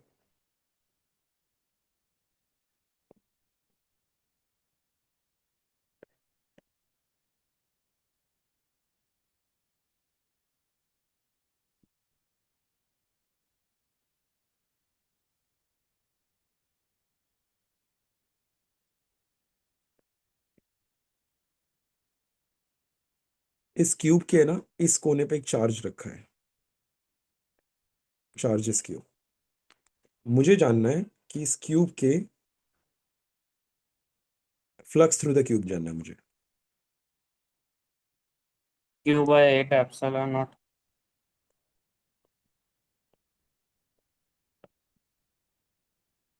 ठीक है, चलो flux through the cube flux through the cube निकालो।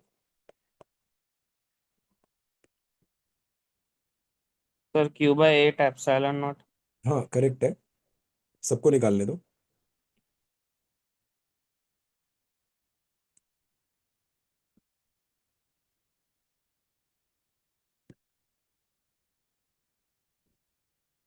तो मुझे 2 क्वेश्चन आंसर करने हैं।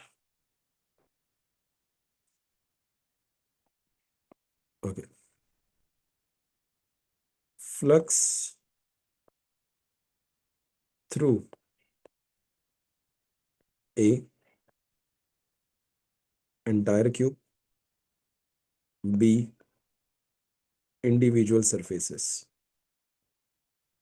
इंडिविजुअल सरफेसेस से भी फ्लक्स बता दो जरा, और एंटायर क्यूब का भी बताओ। Giving you 5 minutes for this.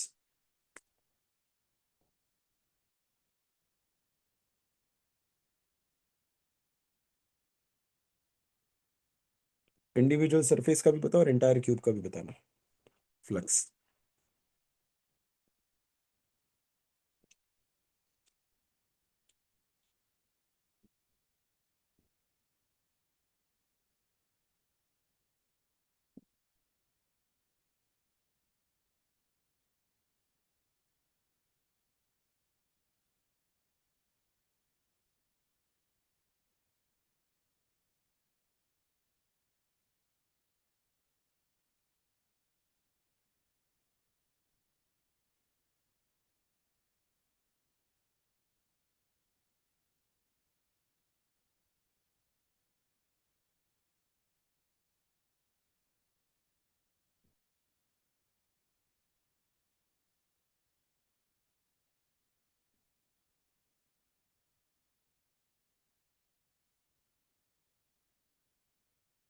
Sir बोलो। सर बी वाले में integration of E dot d is equals to q in upon epsilon naught लगेगा। नहीं, इंटीग्रेट करना ही नहीं है। Okay thank you sir. Integrate नहीं करना, इंटीग्रेट करोगे तो फिर मतलब नहीं है।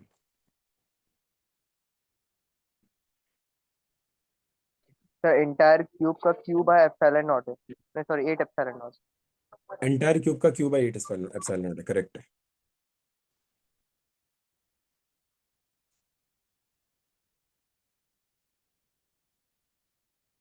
सर इंडिविजुअल का क्यूब है 48 एप्सिलॉन हो जाएगा। एक सेकंड रुक जा बेटा, क्यूब बाई 8 था और इंडिविजुअल का क्यूब बाई 48। नहीं, sir cube by 64 epsilon not का स्क्वायर। नहीं, एप्सिलॉन नॉट का स्क्वायर डायमेंशनली गलत क्यों हो रहा है?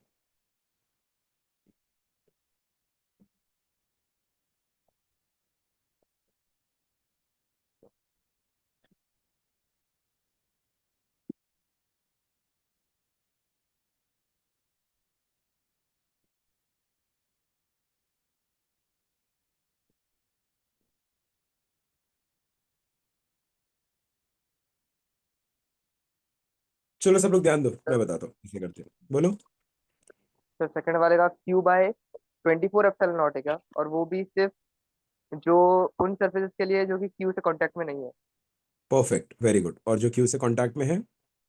उनके लिए 0। Perfect, very nice. चलिए देखते कैसे करेंगे, ध्यान से देखो। अप्रोच क्या है ना, इसका अप्रोच बड़ा सिंपल है। अप्रोच ये है, step number 1, develop symmetric closed surfaces such that Q is right in the middle.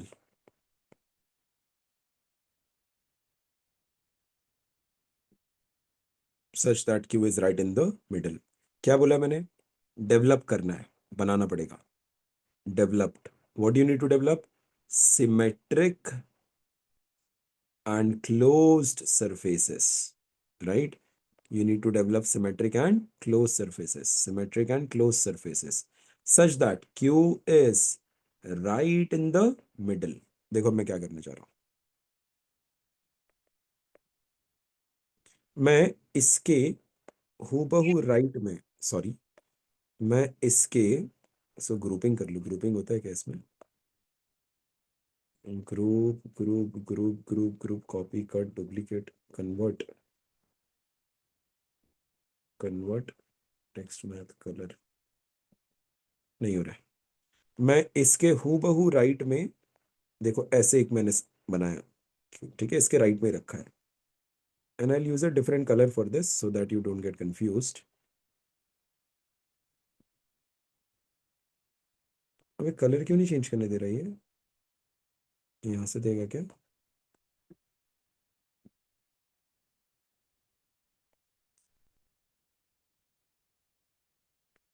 इसका कलर कैसे चेंज होगा? अच्छा, यहाँ से होगा ना, यस। अब मैंने ना इसका हूबहू राइट में ऐसे एक और बना के रखता हूँ।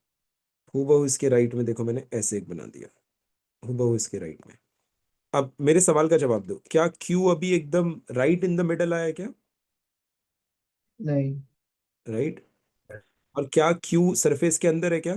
Such that Q is right in the middle, Q is right in the middle and inside the system. अंदर आना चाहिए क्यू, ना क्यू अंदर आया ना it is right in the middle. Okay, काम नहीं बना, कोई दिक्कत नहीं है। एक और सरफेस बनाओ, एक और सरफेस बनाओ, just use a different colour for this. मैं अलग कलर इसलिए बना रहा हूँ ताकि तुम्हें अंडरस्टैंडिंग डेवलप हो। तो देखो अब मैं ना ये एकदम इसके पीछे बना रहा हूँ, देखना ध्यान से बेटा। पीछे दिखा सबको? पीछे बन गया, दिख रहा है? हाँ।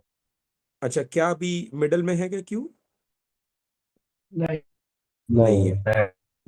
अभी तक मिडल में नहीं पहुंचा है ना, कोई दिक्कत नहीं है। और बनाओ, और बनाओ, चलो ये बना दो। अब देखते क्यू क्या मिडल में आया, right in the middle of the entire system आ रहा है क्या? क्या is Q Yes. Right in the middle of the entire system? Yes. गलत। क्यू इज नहीं है। Not Sir, right in the middle of the middle entire, का but inside it is not inside the, it is on the top surface अभी तक। Q is still on the top surface, समझा? अरे भाई, ये रहा ना top surface, Q top surface के ऊपर ही है ना अभी भी,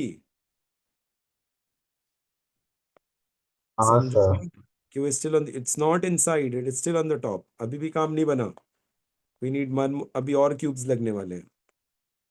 चलो अब दूसरा कलर ले लो, कलर ना खत्म हो जाए। ओके, ये रहा। Okay, is q right in the middle? no. नहीं। नो, अभी भी काम नहीं बना। इस एक क्वेश्चन से पूरा गॉस समझ में आना चाहिए तुमको, ये जो ट्रिक होते हैं।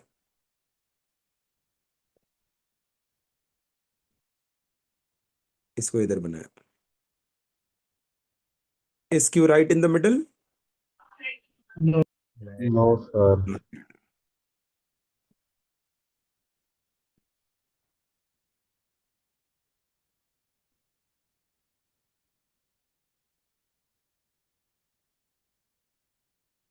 Is q right in the middle?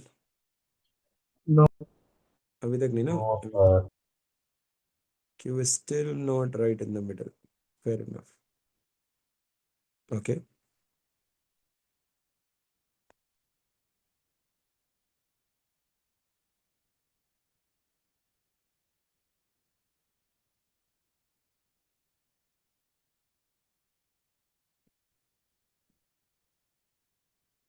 Is q right in the middle? Yes, sir. Yes sir. Yes, हो गया ना, क्यू मिडल में आ गए। देखो, ये रहा क्यू, ऊपर 4 क्यूब, नीचे 4 क्यूब। ये रहा क्यू, राइट में 4 क्यूब, लेफ्ट में 4 क्यूब। ये रहा क्यू, फ्रंट में 4 क्यूब, बैक में 4 क्यूब, मिडल आ गया ना। Yes sir. हाँ या ना? अब ध्यान से देखना, अगर Q right in the middle है तो क्यू से सिमेट्रिक है ना क्यू, इसका मतलब जितनी फील्ड ऑफ लाइंस यहां से निकलेगी उतनी यहां से निकलेगी, उतनी यहां से निकलेगी, उतनी यहां से निकलेगी, करेक्ट है? हाँ या ना? हाँ सर। अच्छा, तो टोटल, इस टोटल क्यूब से कितनी फील्ड लाइंस निकलेगी, मतलब इस टोटल क्यूब का फ्लक्स कितना होगा? What is the flux? Epsilon naught. Yes, इस बड़े वाले का flux of the larger cube कितना है? It's going to be charge upon epsilon naught, Gauss law. इतना क्लियर हुआ? यस सर। अच्छा, बट फ्लक्स तो रिप्रेजेंट करता है number of electric lines of forces, ELOF। अब इसमें से ये राइट इन द सेंटर है, तो जितनी भी लाइंस ऑफ फोर्सेस निकलती होगी, 1 cube, 2 cube, 3 cube, 4 cube, 5 cube, total 8 cubes है ना? कितने क्यूब्स है? अरे कितने क्यूब्स बनाए? 8 क्यूब बनाए ना। 8 8। हाँ और सर। राइट, और ये राइट इन द मिडल है, तो अगर मैं सिर्फ इतना इमेजिन करूं कि 8 लाइंस निकल रही है, तो हर क्यूब से एक लाइन निकल रही होगी, Yes, sir. यानी हर क्यूब को इक्वल फ्लक्स मिल रहा होगा, यस सर। राइट? सो इसमें मैं बोलूंगा दैट, अब इसके बाद में बोलूंगा each individual of 8 cubes will get equal flux, तो यानी कि phi of each cube is going to be 1/8 of q upon epsilon naught। Correct हुआ? सबको समझ में आ गया? Yes. परफेक्ट। यानी कि अब मुझे समझ गया है कि भाई हमारा जो सवाल हमसे पूछा गया था वो ये रहा। हमसे पूछा था कि भाई यहाँ पर आपका क्यू है ना, तो यस, इस पूरे का फ्लक्स कितना है? q/8 epsilon not. अब इसकी फील्ड लाइंस देखना, इस क्यूब की फील्ड लाइंस देखना। ये फील्ड लाइंस इस वाले सरफेस पे से ग्रेस करके निकली, इस वाले सरफेस पे से ग्रेस करके निकली, पीछे वाले सरफेस पे से ही ग्रेस करके निकली है। ये दिख रहा है सबको? इनको मैं लाइटर शेड पे बनाता हूं, इनको मैं लाइटर शेड पे बना रहा हूँ, right? I make it one more time. इनको डॉटेड बनाता हूँ, लाइटर शेड पे बनाते हैं। ध्यान से देखना, इस वाले सरफेस पे से ग्रेस करके निकली, इस राइट वाले सरफेस पे से ग्रेस करके निकली, ये पीछे वाले सरफेस पे से भी ग्रेस करके निकली। Can you see this? Grace करना मतलब सरफेस पे से निकल जाना ना, हाँ या ना? सर So हाँ for sir. these surfaces, I would say the surfaces in contact with charge. So I would say the surfaces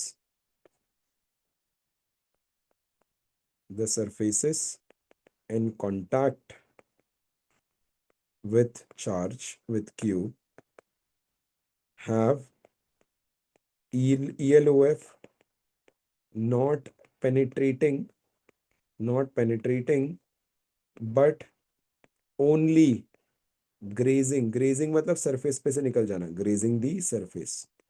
इतना सब लोग समझ गए बेटा? बोलो। Yes sir. Therefore इनका फ्लक्स कितना होने वाला है? 0।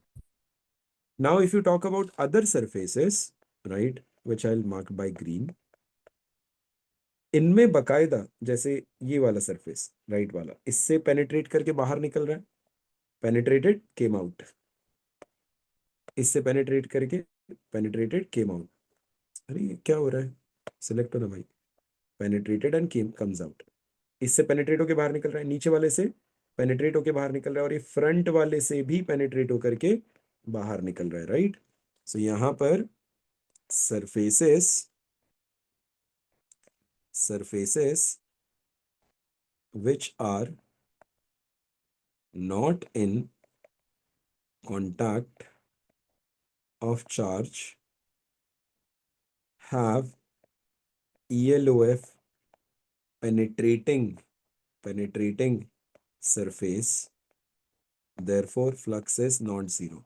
In fact, these surfaces are equally away from Q, therefore their fluxes are same। यानी कि 6 में से 3 सरफेस से 0 है और 3 सरफेस से फ्लक्सेस आर सेम, तो यानी कि 1/8 Q by epsilon नॉट एक क्यूब का था is equal to 3 times flux of one of the surface, यानी कि flux of the surface is Q by 24 epsilon not. आ गया समझ में? Yes sir. सबको समझा? बोलो भाई। Yes. Anyone having any doubt?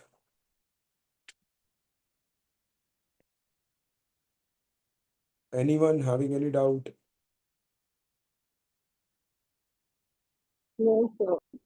Perfect, ये एक ट्रिक था, ठीक है? चलिए अगला क्वेश्चन देखते हैं।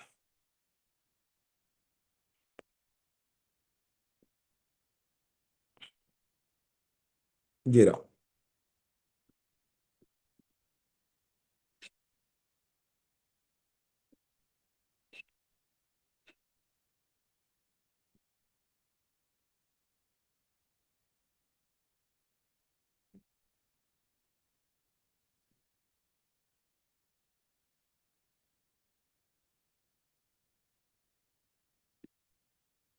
बताओ, यहां देखो क्या बोला है। इफ यू नोटिस, यहां पर जो डेल है, ध्यान से देखना, यहां पर जो डेल्टा है, delta is position of charge above the center of hemisphere। इतना सब लोग समझे? डेल्टा कितना है? Position of charge above the center of the hemisphere. Can you see that? Above the center of the hemisphere. Charge की position बता रहा है कि नहीं? बोलो. हाँ sir. Position of charge above the center of the hemisphere. Okay. But then you see delta tends to zero. It means the charge is just above surface. Clear हुआ? बोलो. The charge is just above surface. इसमें कोई doubt किसी को? No sir. Okay. अब imagine करो, just above surface is technically on surface for calculations, right? अब पहला question, flux through the curved surface. Forget about the flat surface. Flux through the curved surface.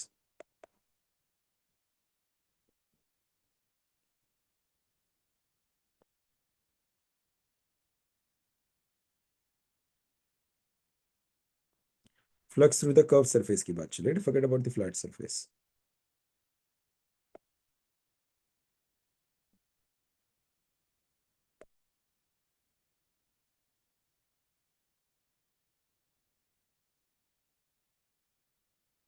Flux through the curved surface.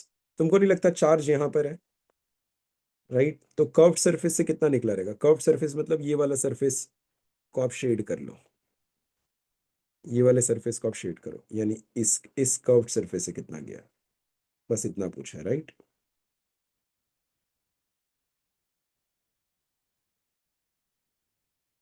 याद है मैंने तुमको ये सिखाया था, इसको सॉल्व करना है तो ऐसा एक लाओ, घुमाओ और यहाँ पर रख दो, और इसको वापस लाके यहाँ पर ऐसे रख दो. अब ये क्लोज सरफेस बन जाएगा. अब इस पूरे का फ्लक्स टोटल जो होगा वो होगा Q बाय एप्सिलॉन नॉट.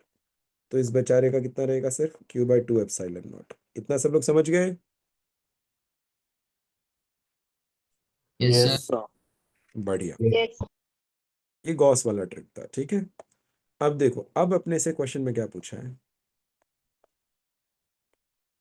अब इसने अपने से क्वेश्चन में पूछा है कि भाई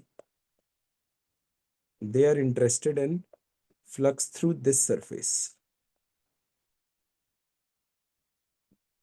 ओनली दिस सरफेस. ये थोड़ा निकालना मुश्किल है, but hold on, try to understand. ये तो तुम निकाल नहीं पाओगे, लेकिन इसको दोबारा देखना. ऐसे कंसिडर ए सिचुएशन जब ये पूरा भरा होता, कंसिडर ए सिचुएशन जब ये पूरी तरह भरा है.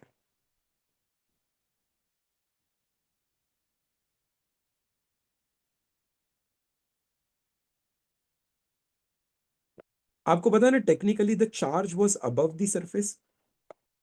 Technically the charge was above the surface, right? इसका मतलब lines were entering and then exiting. Lines were entering and then exiting. Lines were entering and then exiting. याद रखना, अगर लाइन एंटर करके, अगर line, I will repeat this one more time, अगर electric ELOF enter करके exit करे, अगर same ELOF 3 ELOF enter करते हैं और 3 एग्जिट करते हैं, तो इस पूरे का फ्लक्स टोटल कितना होता है बेटा? 0. कितना होता है? 0. ये क्लियर है सबको? If you don't know this, then please remember, if equal number of electric lines of forces enters and exits a closed surface, then flux of the closed surface is equal to 0. ध्यान में रहेगा सबको ये चीज? हाँ है ना? बोलो भाई. Yes Yes, sir. sir. Yes, sir. पहला पार्ट हो चुका है, दूसरा पार्ट. अच्छा, can I say that flux total is nothing but flux of the curved surface plus flux of the flat surface, correct? And that is equal to 0. हाँ या ना? बोलो भाई. Yes sir. Therefore, flux of the flat surface जो मैं direct नहीं निकाल पाया is negative of the flux of the curved surface. As per this, हाँ या ना? Yes, sir. Therefore, flux of the flat surface is minus q by 2 epsilon naught. कर लिया solve?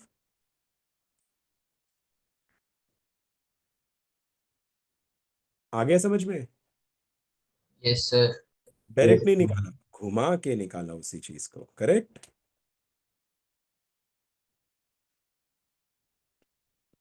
बोलो भाई. Yes. Yes, sir. Yes, sir. Perfect. Direct नहीं निकाला है, घुमा के निकाला है.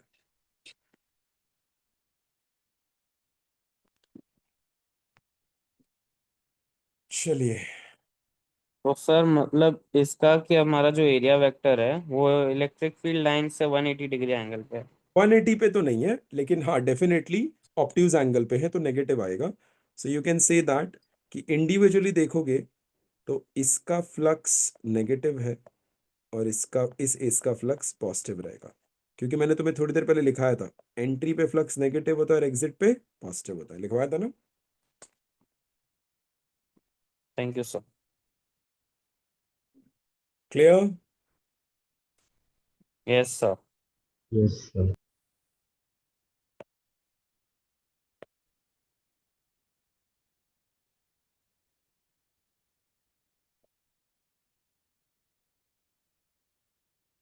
चलो इसमें अच्छा कुछ डायग्राम वायग्राम दिया है, काम आएगा. क्या बोले देखो. A closed surface with dimensions a and b 0.4 meter, got this? C 0.6 meters. So a and b 0.4 and C is 0.6. तो हाँ बेटा. सर इससे पहले वाला जो क्वेश्चन था उसमें आपने मतलब पहले बोला था कि वो क्यूब वाले में कि जिस सरफेस से वो चार्ज जो है कांटेक्ट में होगा उसका फ्लक्स 0 होगा, तो हाँ. इसमें भी तो फ्लैट सरफेस से कांटेक्ट में. ना ना ना. The position of charge above the center of the sphere. थोड़ा सा ऊपर है, slightly. भले ही वैल्यू बहुत छोटा है बट ऊपर है ना बेटा. एग्जैक्ट इधर नहीं है, थोड़ा सा ऊपर है बस. Just above the surface. Okay sir. Clear हुआ? Yes sir. ओके. अब यहां पर देखो क्या लिखा हुआ है.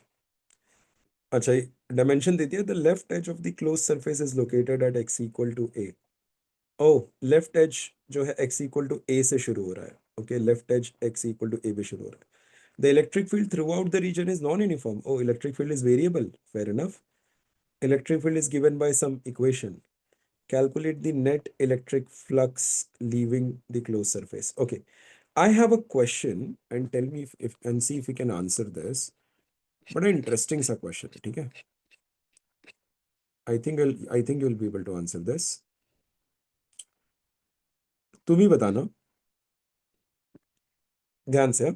देखो, ये मेरा एक क्यूब है. नहीं, क्यूब बोल रहा हूँ उसको, रात हो गई, दिमाग खराब हो गया मेरा. ये हॉलो स्फीयर है और ये चार्ज है क्यूब, ठीक है? और फॉरगेट अबाउट चार्ज. ये स्फीयर है. ये इलेक्ट्रिक लाइंस ऑफ फोर्सेस बना रहा हूँ, ठीक है? Electric lines of forces. ये स्फीयर में एंटर कर रहे हैं, एग्जिट कर रहे हैं, एंटर कर रहे हैं, एग्जिट कर रहे हैं, एंटर कर रहे हैं, एग्जिट कर रहे हैं. Okay, what is the flux of the sphere? 0. 0. Sure. Only when electric field is uniform. Correct. आई समझ में बात? क्योंकि जब इलेक्ट्रिक फील्ड यूनिफॉर्म होगा तो एंट्री पे जितना नेगेटिव होगा, एग्जिट पे उतना पॉजिटिव होगा और इन दोनों का मैग सेम होगा. क्लियर हुआ? तब कैंसिल आउट होंगे, राइट? Yes, sir. लेकिन लेकिन लेकिन लेकिन अगर अगर मैग सेम बोलना था ना इसको, तो मैग सेम होगा, लेकिन अगर electric field non uniform, flux non zero होगा when electric field is non uniform, क्योंकि उस केस में यस एंट्री पे नेगेटिव होगा, यस एग्जिट पे पॉजिटिव होगा, बट मैग दोनों का डिफरेंट होगा। दो नंबर एक दूसरे को कैंसिल आउट बेटा कब करते हैं? जब दोनों का साइन ऑपोजिट और मैग्नीट्यूड सेम। सेम होता कॉन्सेप्ट समझा? See these are tricky things that can happen with you. ठीक है, तो इसको एज अ नोट बना के रख लो।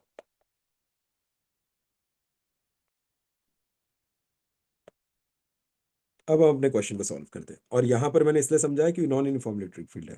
Calculate the net flux leaving the close surface. See, सबसे पहली चीज एक बात बताओ, मैं कुछ सरफेसेस को है ना, इसमें मैं भी डायरेक्टली सॉल्व कर रहा हूँ, कुछ सरफेसेस को मैं इसमें पॉइंट कर रहा हूँ। Can you see this surface? I mean, can you see this surface? Can you see this surface? दिख रहा है सबको? दिख रहा है सबको? है। Yes sir. इस सरफेस से इलेक्ट्रिक फील्ड हमेशा परपेंडिकुलर होगा, क्योंकि ये सरफेस का एरिया वेक्टर ऐसे होगा और इलेक्ट्रिक फील्ड ऐसे रहेगा। दिख रहा है सबको? एंगल क्या होगा? 90, क्योंकि इलेक्ट्रिक फील्ड एक्स एक्सिस में। क्लियर है ना? बोलो भाई। हाँ सर। तो इसका Yes, फ्लक्स sir. कितना होगा? जीरो होगा। इस सरफेस का फ्लक्स कितना होगा? जीरो होगा। इनफैक्ट लेट इट बी, मैं बना ही देता हूँ।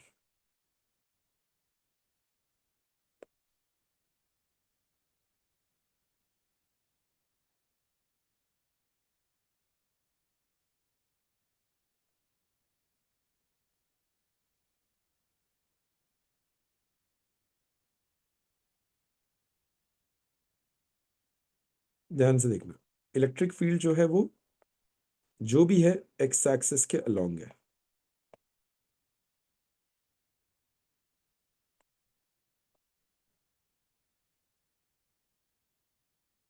That's the electric field.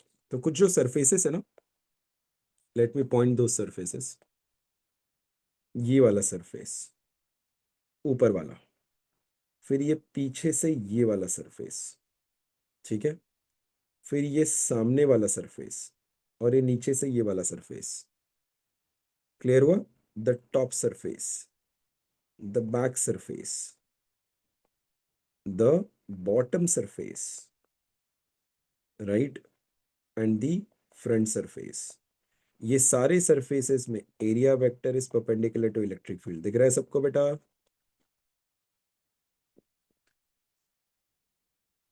इतना दिखा?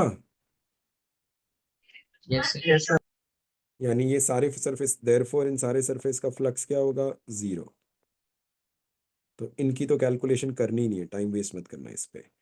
हाँ, then you will call this specifically, you will be like कि ओके, फायर इनफ, हमारा this will be called as the entry surface and this will be called the exit surface. यहाँ पर आपका flux will not be equal to zero, in fact your flux will be negative.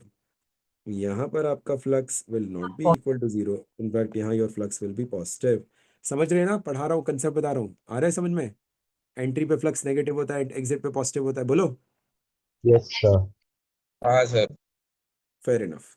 तो चलो एक काम करते हैं, हम लोग एंट्री सरफेस को स्टडी करते हैं। तो हम लिख रहे हैं एंट्री के लिए, एंट्री पे, एंट्री पे फ्लक्स क्या हो सकता है? सबसे पहले एंट्री पे इलेक्ट्रिक फील्ड क्या है? आई थिंक एंट्री पे एक्स की वैल्यू फिक्स हो चुकी है ना? What is the value of x? A. ए, यानी वेरिएबल है कि कांस्टेंट हो गया? Const- right, 3 constant. Plus 2 A square i cap. Fair enough. और एंट्री पे जो एरिया वेक्टर होगा वो कैसा होगा बेटा? एरिया कितना है इसका? ए इंटू बी है ना? Yes. A into b. But hold on, इसका एरिया वेक्टर, एरिया वेक्टर मैंने हमेशा तुमको बताया था बेटा कैसा होता है? आउटवर्ड होता है ना, बाहरी डायरेक्शन में एरिया वेक्टर होता है। कहां पर होता है? बाहरी डायरेक्शन में। इसका एरिया वेक्टर ऐसा होगा और इसका एरिया वेक्टर ऐसा होगा। समझे सब लोग?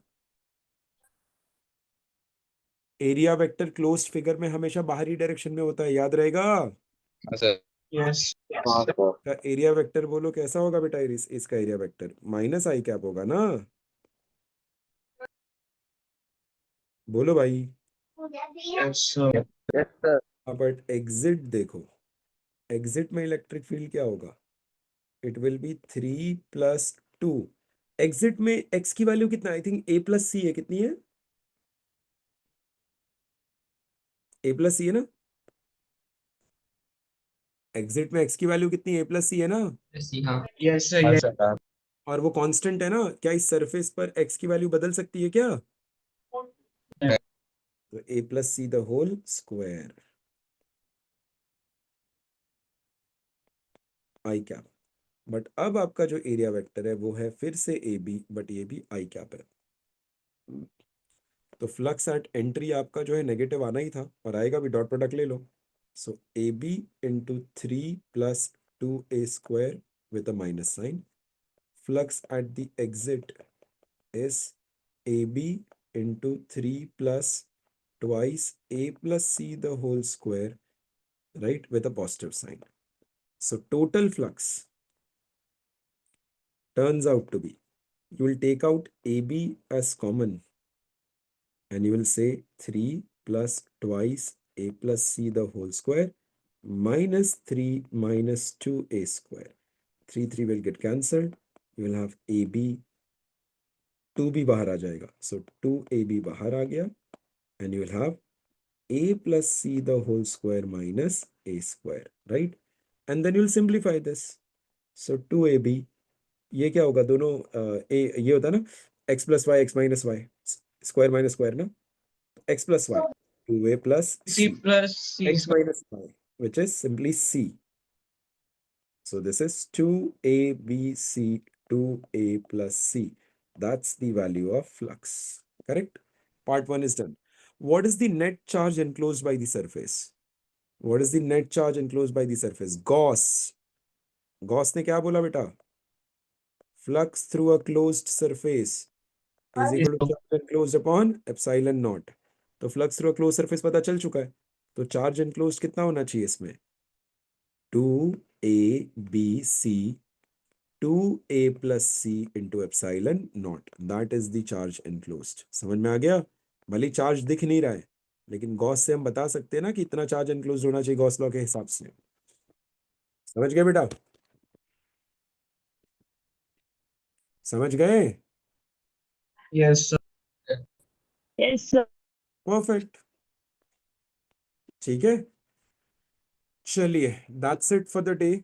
आज इतना ही, आगे कंटिन्यू करेंगे। हमने इलेक्ट्रिक फील्ड खत्म कर दिया वैसे, बाय द वे। अगली क्लास में हम इलेक्ट्रिक पोटेंशियल एनर्जी और इलेक्ट्रिक पोटेंशियल के क्वेश्चंस करेंगे, और फिर उसके बाद कंडक्टर करेंगे, और उस तरह से इलेक्ट्रोस्टैटिक्स के सारे क्वेश्चंस खत्म हो जाएंगे। कोई डाउट इस सेशन, इस पर्टिकुलर इसमें? No sir. Perfect, then good night, bye bye. Good night sir. Bye bye, Good good night, sir. Bye, good sir. Night sir. Night. और क्वेश्चन भेज दूंगा अभी।